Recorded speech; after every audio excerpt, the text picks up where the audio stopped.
안녕하세요. 지난주에 이어서 천국과 지옥에 대한 강론의 네 번째 시간을 갖도록 하겠습니다. 통일교에서 말하는 천국에 갈 수 있는 자에 대해서 말씀드리고자 합니다. 평범한 사람은 천국 근처에도 가지 못하는 것처럼 생각될 수도 있습니다.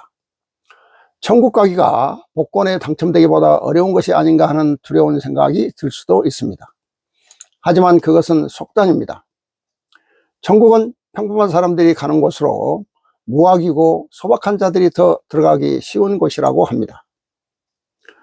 인간이 천국에 가는 길은 수도원의 수도 생활이 아니며 또 그보다도 인간 사회 속에서 두 발로 땅을 굳건히 디디고 깊이 어울려 사는 건전한 사회생활이 우선이라고 합니다. 이웃이 없는 곳에서 어떻게 이웃을 사랑할 수 있을까요? 생로병사가 있는 무리 속에 있을 때에 비로소 이웃사랑을 실천할 수 있지 않겠는가라고 합니다. 천국에 가려면 우선 사회 속에서 열심히 봉사하고 정당한 대가를 지불받는 직장을 가져야 합니다. 직장은 사회봉사와 이웃사랑의 좋은 실천의 장이기 때문입니다. 다음은 건전한 가정을 가져야 합니다. 가족은 가장 가까운 이웃입니다. 가족사랑도 없는 사람이 어찌 이웃을 사랑한다고 할 수 있을까요? 그리고 하나님을 알지 못하면 자기 양심대로 살면 된다고 합니다. 양심은 하나님이 각자의 마음속에 파송해 놓은 하나님의 사자입니다. 결국 인간 사회는 천국 가는 훌륭한 수련 도장이라고 볼 수가 있습니다. 우리의 사회생활 속에 천국이 요구하는 참사랑의 인격을 갖출 수 있는 모든 기회가 있는 것이라고 통일교에서는 말하고 있습니다. 하늘의 법도는 공정합니다. 천국은 어떤 특정한 부류의 전유물이 아닙니다. 천국은 태평양보다도 넓은 무한대의 공간입니다. 인류 모두가 자자손손 들어가도 넘치지 않는 곳입니다.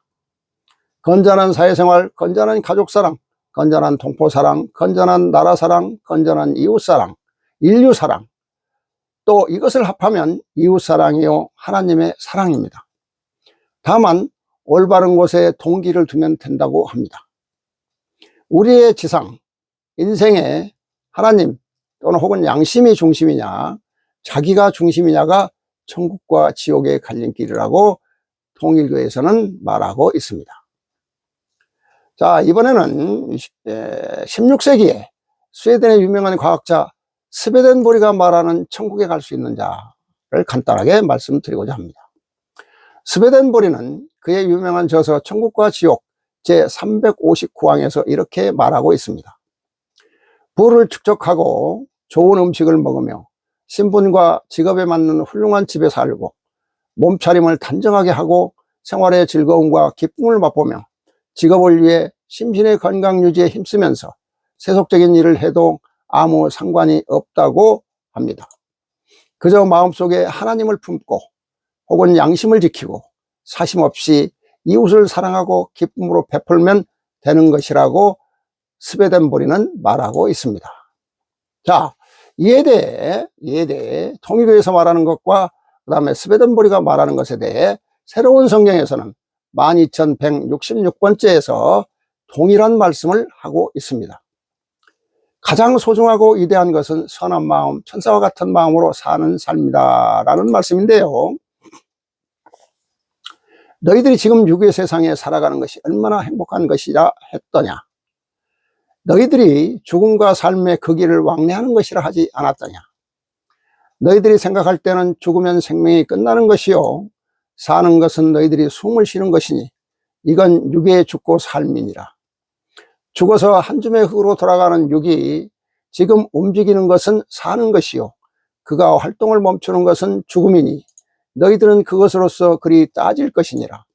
그러나 그보다 더 무서운 죽음이요 삶에 있는 것이 무엇인 줄 알겠느냐. 너희들이 천사와 같은 마음으로 사는 것, 그리고 너희들이 사탄과 같은 마음으로 사는 것, 그리하여 육은 살았다 해도 죽은 삶을 사는 자보다도 불행하고 가련한 백성이 없으니, 그리고 천사와 같은 삶을 사는 자, 육이 살아있을 때 천사와 같은 삶을 사는 백성, 그보다 더한 축복과 영광이 없다는 것을 알라. 너희들이 육의 세상에서 숨을 거두는 것, 그리고 행동이 멈추는 그 죽음은 두려운 것이 아니니라. 육이 죽고 사는 것은 한 줌의 흙으로 돌아가고 안 돌아가는 것으로 끝나나, 너희들이 지금 살면서 죽은 자요 산 자의 길을, 죽음과 삶을 왔다 갔다 하는 것, 천국과 지옥을 왔다 갔다 지금 왕래할 수 있는 것, 죽은 자로 사느냐 산 자로 사느냐, 이 구분에 따라서 그와 같은 삶을 사는 것이 너희들이 영원히 살고 죽는 그 세상에 와서 구원을 받고 못 받는 연장선상이라는 것을 잊지 말도록 그리 전하라. 내가 그리하여 육의 죽음은 두렵지 아니하며, 너희들이 육이 살아있으면서 마음의 죽음이요 그것이 두려우며 마음의 무덤이 무섭다 하는 것을 알라. 그리고 가장 소중하고 위대한 것은 너희들이 선한 마음으로 사는 것, 천사와 같은 마음으로 사는 것, 그 삶이 너희들의 사는 삶이요 지금의 삶에서 죽은 삶을 사는 것, 그것이 가장 두렵고 무서운 줄 알라 함이니라.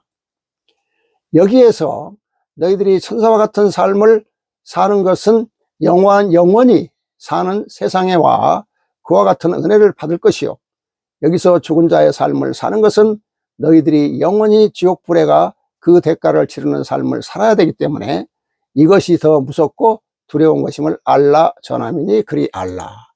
이렇게 새로운 성경에서도요, 천사와 같은 삶, 즉 선한 삶, 아름다운 삶을 삶으로 인해서 천국에 간다는 그런 말씀을 하고 있습니다. 또 새로운 성경 3114번째 말씀을 보면은요, 3절부터 보겠습니다. 구약시대의 그 백성들도 천사들이 사는 천국에 올라오고자 하는 삶을 살아야 된다는 것을 알면서도 그들이 육의 욕심이요 육의 한계를 넘지 못하여 우상을 만들며 그와 같은 참혹한 행위로서 나 여호와의 존재함을 거부하였으며, 우상을 저희들의 머릿속에 그리는 그와 같은 형용할 수 없는 죄를 범하였음이니라. 그리하여 신약시대에 왔던 그 백성들 또한 어찌하였던가. 천사들이 사는 천국이 있음을 그들이 알기에 그들이 오겠다고 가는 그 백성들이 결국은 어찌하던가. 그들이 나의 아들을 그와 같이 슬픔으로 가게 하였음이니라. 그리하여 수천 년의 역사가 흐른 지금에도 너희들은 천사들이 사는 천국은 반드시 있으며 그곳에 가 살고자 하는 마음이 있기에 너희들은 지금 그곳에 가려고 무한한 노력을 하며 너희 인생의 모두를 바쳐 그곳에 가는 것이 가장 큰 영광이요 너희들의 인생의 목적으로 사는 자가 수없이 있음이니라. 그러나 천국의 문은 너희들이 아무리 깨우치고 또 깨닫는다 해도 그 한계에 부딪힘이니, 정녕 천국의 문을 여는 것은 너희들이 나의 계명대로 살지 아니하면, 또 내가 내린 법전이요 제3의 시대에 너희들을 구하기 위하여 내린 나의 성령으로 기록된 법전이라는 이 책을 읽고 습득하여 이 내용대로 살지 아니한다면 정녕 너희들이 천사들이 사는 천국에 오를 수가 없으며 갈 수 없음을 알아야 되는 것이니라. 나의 계명대로 목숨을 다 바쳐 지키고자 하며 나의 법전을 정독하여 그 내용대로 지키고 사는 자, 천국에 가고자 노력하는 자에게만 그 노력한 만큼 올라올 기회가 더 주어짐이니 너희들은 이와 같은 이치를 알아야 될 것이니라. 그리하여 너희들이 노력할 때 노력하는 강도에 따라서 천국에 오르는 길이 보이며 그 길에 들어설 수 있음을 알아야 될 것이니라. 너희들의 마음속에 남을 시기하고 질투하며 남에게 거짓하고 음해하며 너희들이 경쟁 속에서 살아가면서 어떠한 수단과 방법을 가리지 아니하고 승자가 되고자 하는 그와 같은 마음을 버리지 못하며 그 마음을 추스르지 못하는 너희들은 나의 하늘의 천국에 오를 수 없음을 알아야 될 것이니라.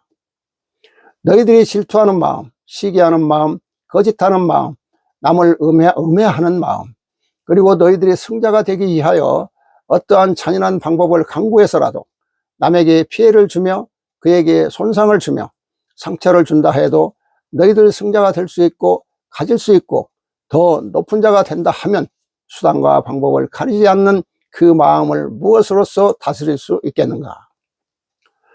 너희들의 그와 같은 마음은 너희들이 교육이요 스승으로부터 다스릴 수가 없으며 누구를 보아도 어떠한 방법을 써도 너희들이 믿는 종파 속에가 제물을 바치며 찬송을 하고 또한 그 설교를 평생 들어도 너희들이 그 공허한 마음을 달랠 수 없음이니라. 너희들이 그를 듣고 완벽히 변할 수 없기에 너희들이 그 공허한 마음을 지울 수가 없음이니라. 오로지 너희들의 그 공허한 마음을 뿌듯하게 채워주며 너희들의 삶의 행복을 느끼며 나 여호와에게 한 점의 부끄러움이 없는 삶을 살 수 있는 그 변화는 너희들이 목숨을 내걸고 나의 십계명대로 실천하고 사는 것이며 내가 너희들을 마지막으로 구원하고자 내려보내는 나의 법전을 정독해 그 속에서 깨우침을 얻는 자만이 마음의 공허함을 잊을 것이며 너희들이 인생의 삶의 허무함을 느끼지 아니할 것이며 구원의 길을 받을 것이며 구원의 길에 확신이 설 것임을 알아야 될 것이니라. 나의 법전을 정독하지 아니하는 너희들을 구원의 길을 확신하지 못함이니라. 보혈로서 구원을 받으며 성전에 와 구원받았다고 너희들이 소리 지르고 찬송하나 그리하고 나왔을 때 너희들의 마음은 허무하며 너희들의 생활이 얼마나 이중적이고 삼중적인가를 깨달아 보아야 될 것이니 그리 알라. 나의 법전을 읽고 깨우치는 백성만이 이중이요 삼중으로 변하는 생활을 하지 아니하기 때문에 이를 정독하는 자만이 구원의 길을 볼 수 있다는 것을 알아야 될 것이니라. 즉 새로운 성경을 읽고 깨달은 자만이 구원의 길을 볼 수 있다는 말씀이 되겠습니다. 자, 이제 마지막으로 단테의 신곡이라고 여러분들 많이 들어보셨을 겁니다. 이거 단테의 신곡은 하나의 소설이고 서사시인데 천국과 지옥 그 다음에 연옥에 대해서 아주 상세하게 그 시대에 기록을 해놓은 것이라 제가 새로운 성경과 비교해서 여러분들께 말씀을 드리고자 하는 것입니다. 무신론자여서 이 고전을 꺼려 읽지 않는다면 얻지 못하는 게 여럿이다. 우선 이 책 14,233행 대서사시엔 서양 문해가 넘실된다. 아득한 그리스 로마 신화는 물론 중세 유럽 사실, 스콜라 철학, 신학, 정치사회 문화에 대한 비판과 통찰이 번뜩인다. 저자 자신을 포함해 하나님까지 등장한다. 실존 가상인물도 수백 명 이해를 돕는 도움글이 빼곡하다. 이것까지 눈여겨본다면 머릿속에 서양 인문 고전 지식이 겹겹이 쌓인다. 이렇게 이제 그 신곡에 대해서 간단하게 얘기를 하고 있는데요. 자, 4, 5세기의 여행을 그린 대서사시라고 이제 합니다. 종교서적이 아닌 이상 지옥, 연옥, 천국 이치를 제시하기는 게 쉽지가 않습니다. 단테는 얼버무리지 않고 새 좌표를 하늘과 지구에 꼭 찍어 놓았습니다. 참으로 과감한데 종교가 융성한 시대여서 먹혀들었습니다. 접근법이 색다릅니다. 토마스 아퀴나스 신학과 아리스토텔레스의 선악이론, 프롤레마이오스 천문관, 중세 지리학을 다 같이 버무렸습니다. 한때 신학은 과학을 단두대로 보냈지만 단테는 과학과 신학을 손잡도록 만들었습니다. 신곡은 저자가 일주일간 지옥, 연옥, 천국을 경험하고 돌아와서 회고하는 형식으로 쓴 글이 아니라 줄글이 아니라 11음절 이탈리아 삼행시입니다. 고통스러운 사람이 글을 쓴다고 합니다. 단테는 고향에서 내쫓겨 14년 동안 망명 생활을 할 때 이 글을 썼습니다. 일상은 녹록지 않습니다. 삶에서 지옥, 연옥, 천국을 겪고 있습니다. 신곡은 그런 현세를 비추고 있는데 현대인은 이 고전에서 절망, 희망, 행복에 대한 거대한 은유를 체험할 것입니다. 단테는 뚜렷한 내세관을 드러내는데 인간은 자신의 의지와 하나님의 사랑으로 기쁨을 느낀다는 뜨거운 신심입니다. 그는 역사와 성서와 역사를 통해서 세계를 밖에 내다봤습니다. 정치활동을 하던 단테는 추방령을 받고 피렌체를 떠나 타지를 전전합니다.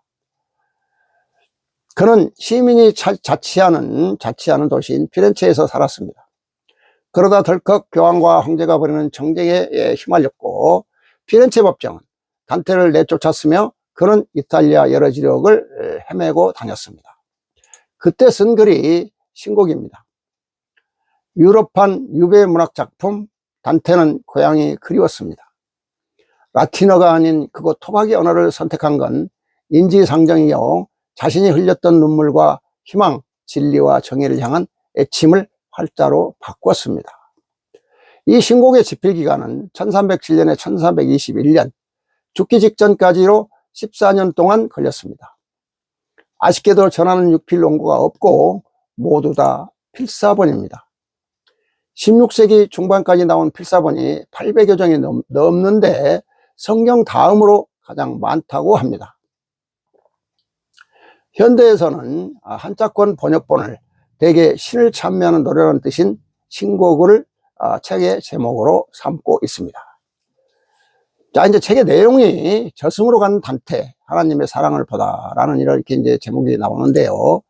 정원을 산책하는 베아트리체와 단테, 이렇게 이제 나오는데, 줄거리를 살펴보면 지옥편 일곡은 서문입니다. 신곡은 이렇게 시작합니다.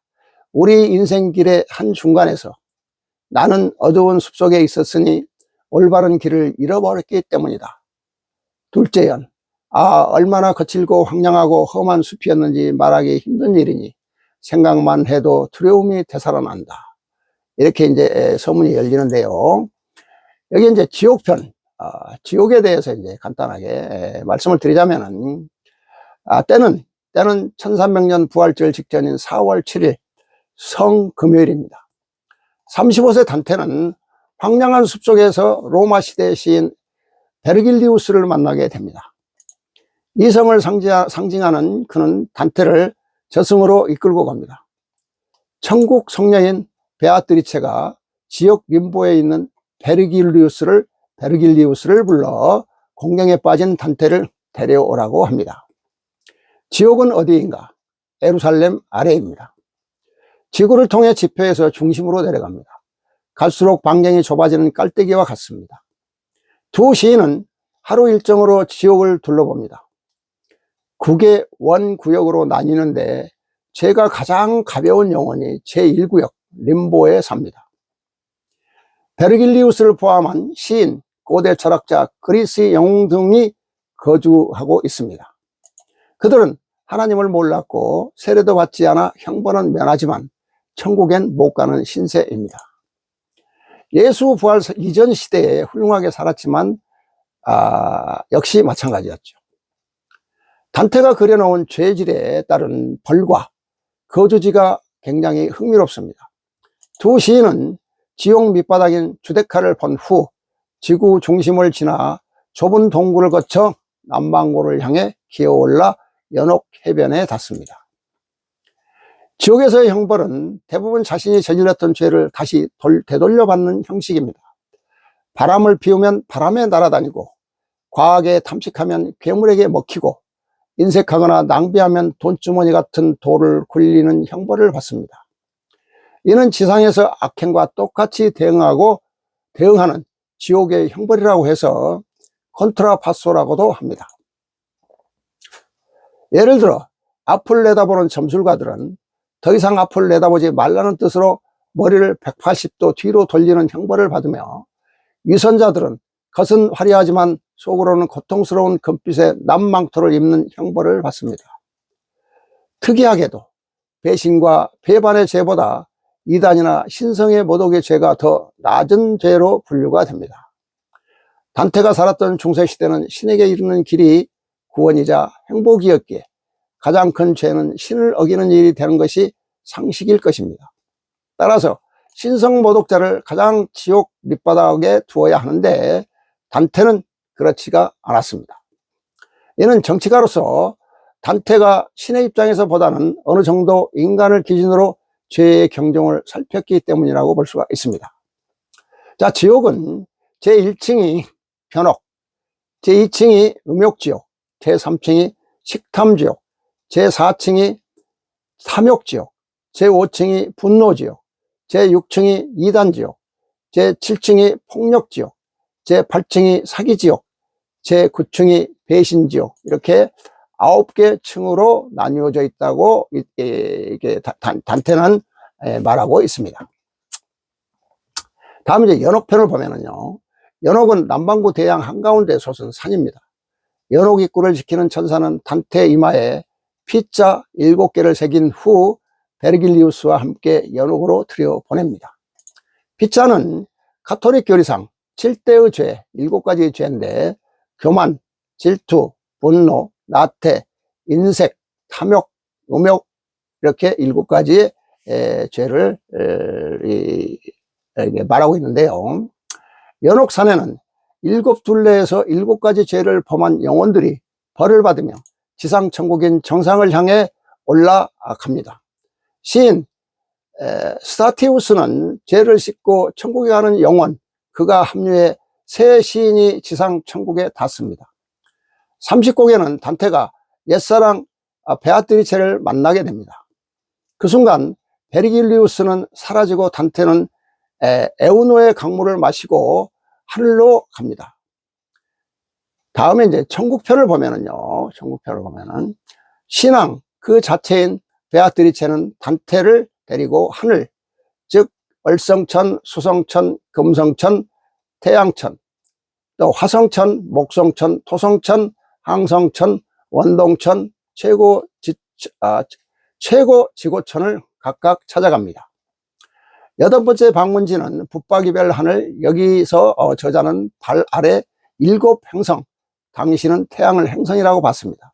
7행성과 작디 작은 지구를 내려다 봅니다.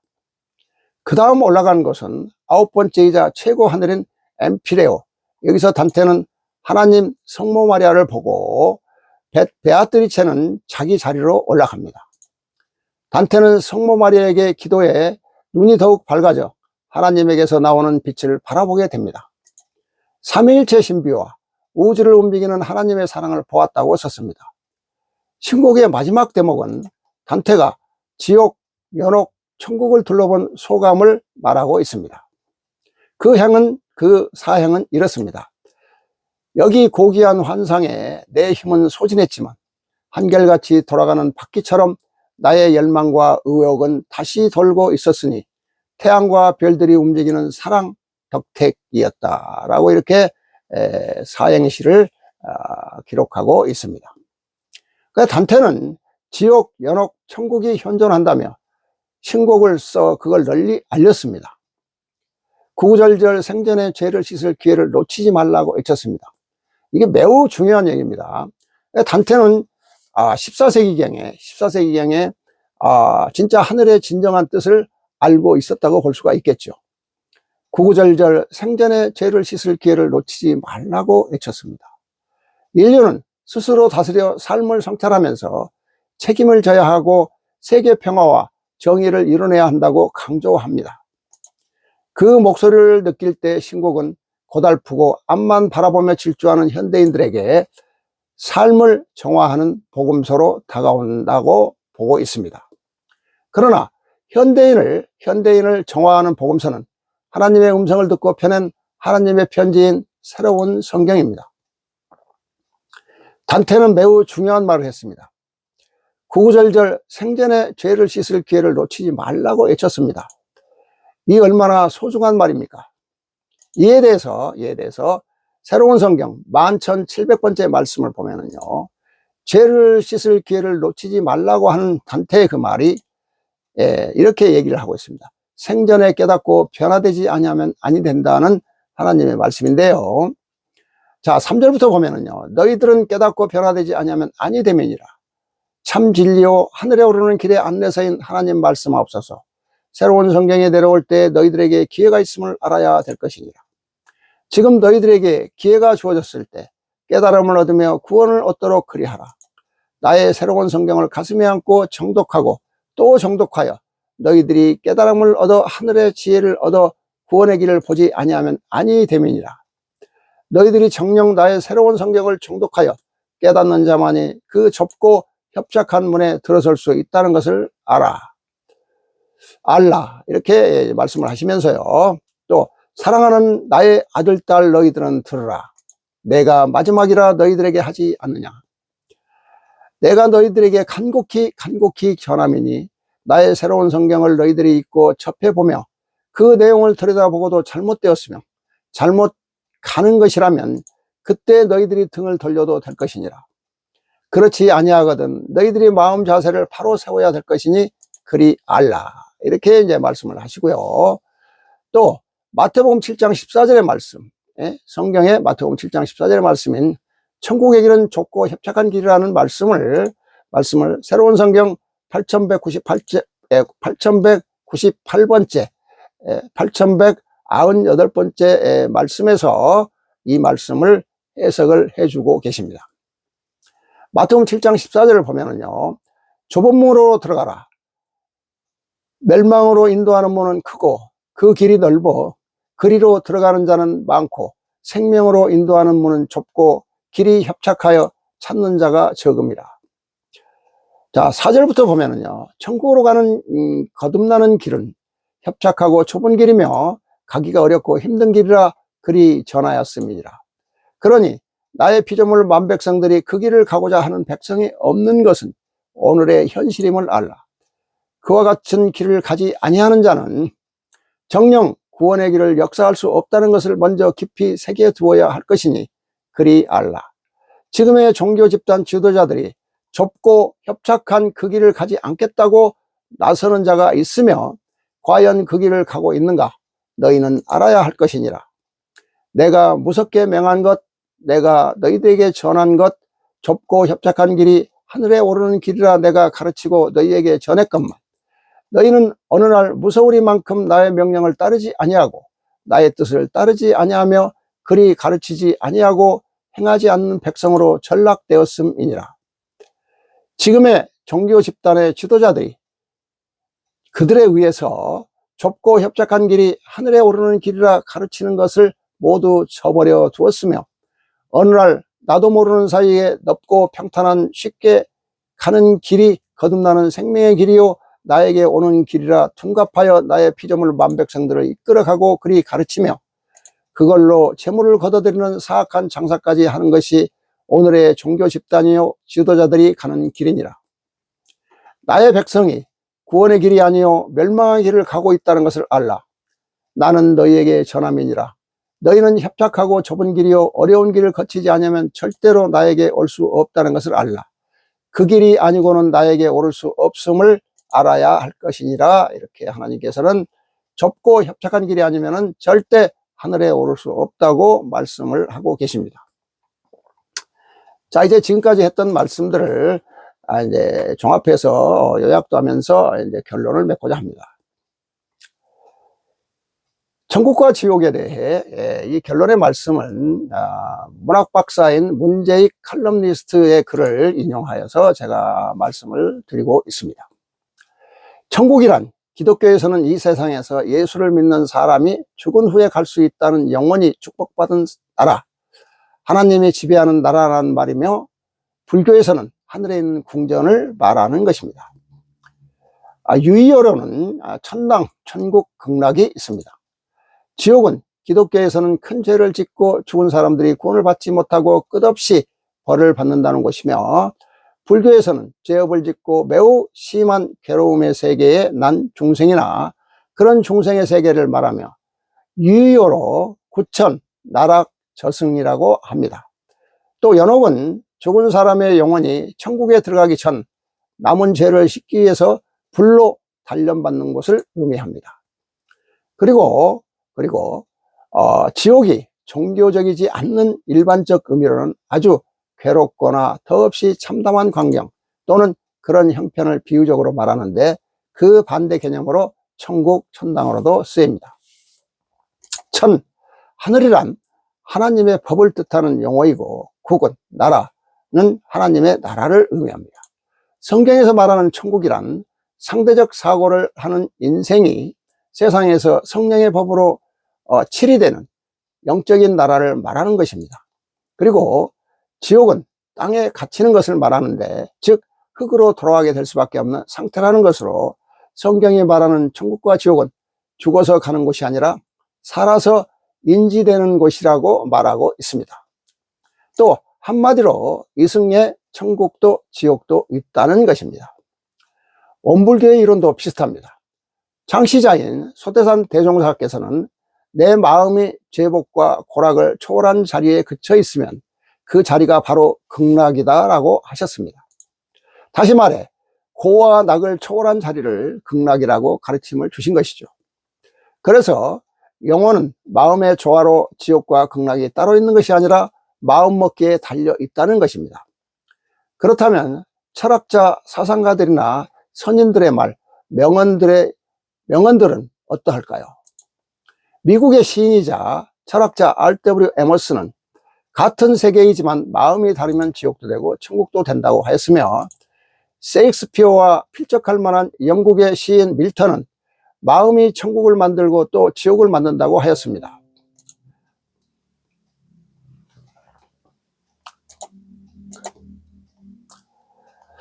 (19세기) 러시아를 대표하는 소설가이자 사상가인 톨스토이는 신의 나라는 눈으로 볼 것이 아니고 또 말할 것도 아니라고 합니다. 신의 나라는 여기도 있고 저기도 있고 그렇기 때문에 신의 나라는 우리들 마음속에 있다고 말하고 있었습니다. 또 스위스계 프랑스 작가인 아미엘은 천국도 지옥도 세계도 우리 안에 있다고 합니다. 인간은 위대한 심연, 깊은 못을 말하죠. 좀처럼 헤어나기 힘든 구렁 이런 걸 얘기하는데 심연. 그래, 인간은 위대한 심연인 것이라고도 이 아미엘은 또 말하였습니다. 생각에 따라서 천국과 지옥이 생기는 법입니다.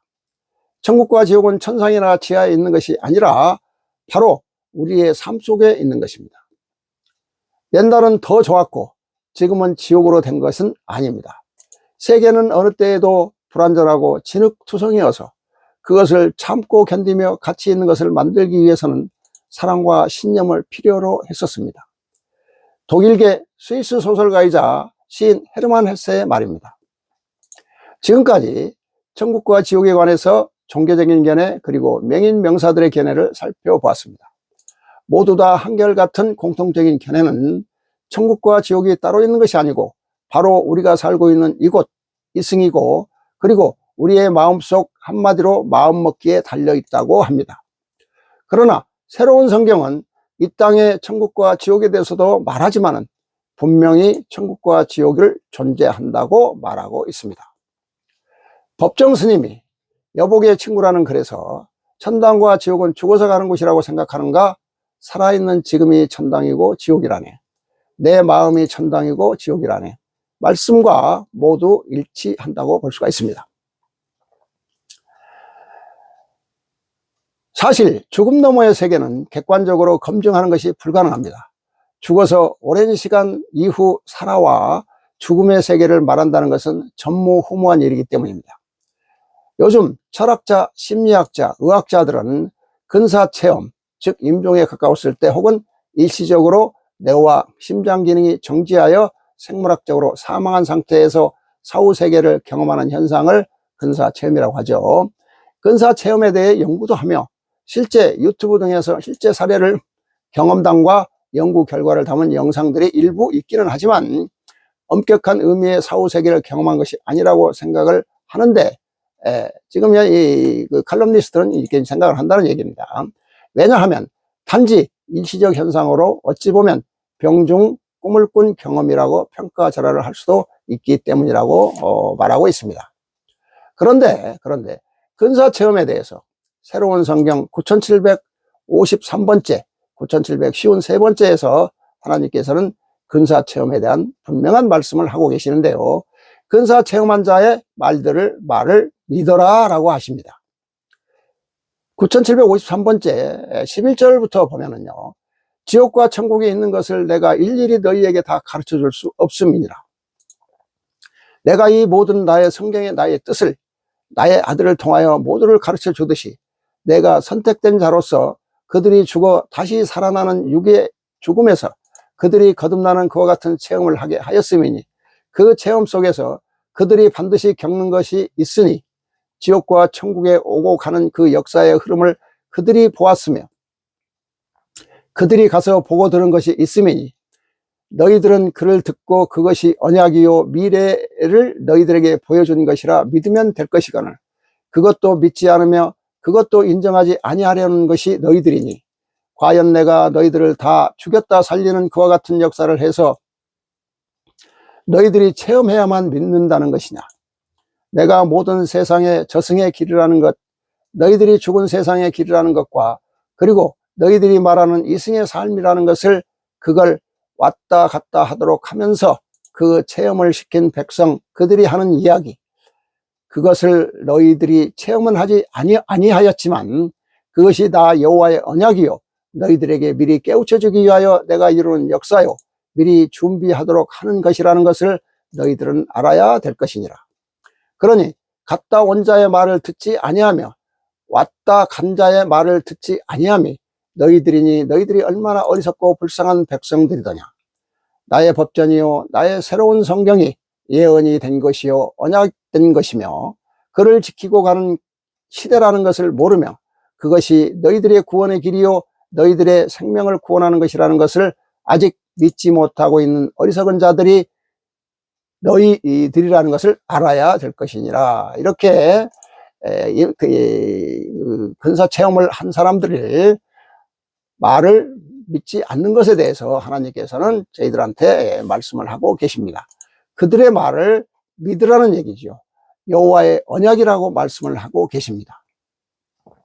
그래서 이제 천국과 지옥이라는 단어는 이 어린이들의 동심을 자극하는 동화 속에 나오거나 사실 천국과 지옥이 있다는 것이 종교의 존재의 이유이기도 하지만 혹자들이 말하는 것처럼 지난 과거 역사적으로 종교인들이 포교를 목적으로 또는 위협의 도구로 쓰이는 왜곡된 이미지라는 주장이 또 설득력이 있어 보이기도 한다고 말하기도 합니다. 자, 인간이 죽으면 영혼은 떠나가고 육신은 땅에 묻혀 흙으로 돌아가는 것이다. 그러면 한 인간은 모든 것이 끝이 나게 된다. 그리고 인간이 죽어 영이 되는 것이 아니라 영의 세계는 따로 존재하는 것 같다고 보통 사람들은 말하고 있지만은 그 영의 세계는 천국과 지옥입니다. 새로운 성경은 천국의 실제와 지옥의 실제에서 적나라하게 말씀을 하고 있습니다. 하나님께서는 지옥불로 달려가는 자에게 애절하게 뒤를 돌아보라고 부르시고 계시는데요. 그 말씀이 새로운 성경 만공 658번째에서 말씀을 하시는데 제가 간단히 말씀을 드리고자 합니다. 내가 너희들에게 시 한 수를 기록하여 전했음이니 그 의미가 얼마나 소중하고 귀한지 너희들은 아느냐. 18절부터 제가 지금 읽고 있습니다. 19절에 여보게 지옥불을 향하여 달려가는 당신 뒤를 돌아 나를 보시오. 이렇게 하나님께서는 정말 애절하게 하나님을 돌아보라고 말씀을 하고 계시는데요. 내가 지옥불로 달려가는 너희들에게 나 여호와를 보라 하매니 그것이 얼마나 애절한 뜻인 줄 알겠느냐. 지옥불을 달려가는 여보게 가던 발걸음 멈추어 뒤를 돌아 나를 보라 하였음이니 내가 그 찬란한 빛이요 내 모습을 너희들에게 보여준다는 뜻이 아니더냐. 나 여호와가 지옥불로 달려가는 너희들을 뒤돌아봐 나를 보라 했음이니 내 모습을 너희들에게 깨우쳐 준다 하미니 너희들이 지금 가는 그 믿음에서 거듭나 나의 법전을 가슴에 안고 정독하는 자 너희들이 나를 본다는 그 의미가 아니더냐. 여보시오 내가 불렀느니라. 이제 너희들이 나의 아들딸이 아니요 지옥불로 가면 나와 관계없으나 내가 너희들을 여보시오 불렀음이니 나의 아들딸이라 부르는 나 여호와가 여보시오 불렀으니 내가 지옥으로 떨어지면 나와 관계없는 백성이라는 그 무서움을 가던 발길을 잠시 멈추라 하였음이니라. 그렇게 지옥불로 달려가면 어찌합니까? 이 법전 여호와 하나님의 메시지를 읽고 잠에서 깨어나 구원을 받고 가시오 하는 그 부르짖음을 어찌 너희들은 모른단 말이더냐. 너희들이 지옥불로 가미니 그때부터 너희들이 지옥으로 가미니 나와 관계없는 백성이라 하였음이니 내가 너희들을 부르는 그 음성을 정녕 듣지 못한단 말이더냐 라고 하나님께서는 애절하게 저희들을 부르고 계십니다. 자, 지금까지 4시간에 걸쳐서 천국과 지옥에 대해서 여러분들과 말씀을 나눴습니다. 결국은 이 땅에서 천국의 삶을 사느냐, 지옥의 삶을 사느냐, 즉 천사와 같은 삶을 사느냐, 마귀와 같은 삶을 사느냐에 따라서 우리의 갈 길이 정해져 있다는 말씀이 되겠습니다. 지금까지 함께 해 주셔서 감사합니다.